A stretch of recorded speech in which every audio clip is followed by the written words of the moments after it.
वर्धमान गुरुवर की प्रेरणा शांति सागर गाथा। इस गाथा में सत्य अहिंसा धर्म का सार समाता। संस्मरण जिसका सुन मन है विस्मय से भर जाता, वो है गुरुवर शांति सागर जी की शांति गाथा। शांति गाथा, शांति गाथा। शांति गाथा। शांति गाथा के पुण्यार्जक हैं Kataria insurance brokers private limited, Ahmedabad, Gujarat. For motor and health insurance contact us now on our toll free number 1800-270-9080। Episode 7, त्याग और नियम। जय जिनेंद्र गुरुजी। जय जिनेंद्र बच्चों, जय जिनेंद्र। गुरुजी, आप हमें बताने वाले थे कि सातगोंडा जी शिखर जी की यात्रा पर गए थे या नहीं? हाँ गुरुजी, बताइए ना कि वो शिखर जी की यात्रा पर कब गए थे? वो शिखर जी लगभग 32 वर्ष की उम्र में गए थे। तो गुरुजी, वहाँ की भी कोई कहानी सुनाइए ना। सुनाता हूँ। सातगोंडा की तीर्थ भक्ति भी अपूर्व थी। हे वीर प्रभु, मैं तो ऊपर चढ़ने में असमर्थ हूँ, आप ही कृपा करो। क्या मैं आपके दर्शन करे बिना ही लौट जाऊंगी? अरे माताजी, आप निराश मत होइए, आप मेरी पीठ पर बैठिए, मैं कराऊंगा आपको पर्वतराज की वंदना। श्री संवेद शिखर मनहारी शाश्वत।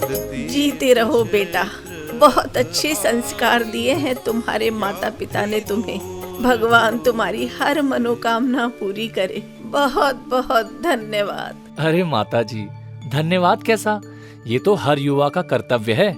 आप तो बस आशीर्वाद दीजिए। जीते रहो बेटा। गुरुजी, क्या सातगोंडा जी शिखर जी के बाद किसी और तीर्थ की यात्रा पर भी गए थे? हाँ, गए थे। शिखर जी के बाद वो राजगिरी की 5 पहाड़ियों की यात्रा पर गए थे और वहाँ भी उन्होंने एक वृद्ध पुरुष को पीठ पर बैठाकर राजगिरी की 5 पहाड़ियों की वंदना कराई थी। लेकिन गुरुजी, राजगिरी की यात्रा के बाद वो कहाँ गए? राजगिरी की यात्रा के बाद वो घर वापस लौट आए। लेकिन इन यात्राओं के बाद उनके जीवन में बहुत से परिवर्तन हो गए। अप्पा, जब से तुम यात्रा से लौट कर आए हो, मैं देख रही हूँ कि तुमने घी तेल का सेवन बंद कर दिया है। माँ, मैंने शिखर जी में ये नियम लिया था कि मैं अब कभी भी घी तेल का सेवन नहीं करूँगा। अरे भाई, घी तेल के त्याग का नियम लिया है वो तो ठीक है, लेकिन तुम तो आजकल खाना भी ठीक से नहीं खाते। मैं आपको बताना भूल गया कि मैंने आजीवन पूरे दिन में एक बार भोजन करने की भी प्रतिज्ञा ले ली है।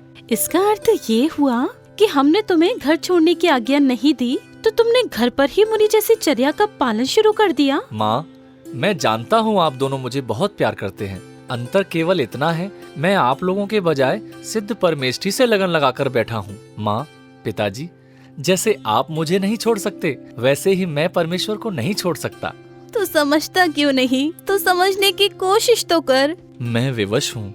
और इस तरह सातगोंडा घर में रहते हुए भी धीरे धीरे समय के साथ साधना के नियमों का कड़ाई से पालन करते जा रहे थे।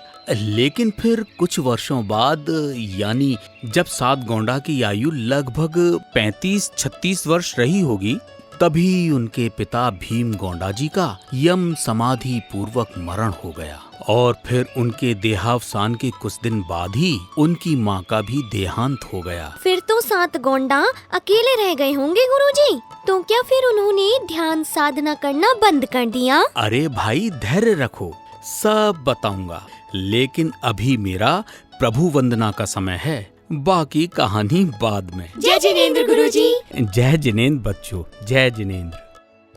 शांति गाथा, शांति गाथा। शांति गाथा।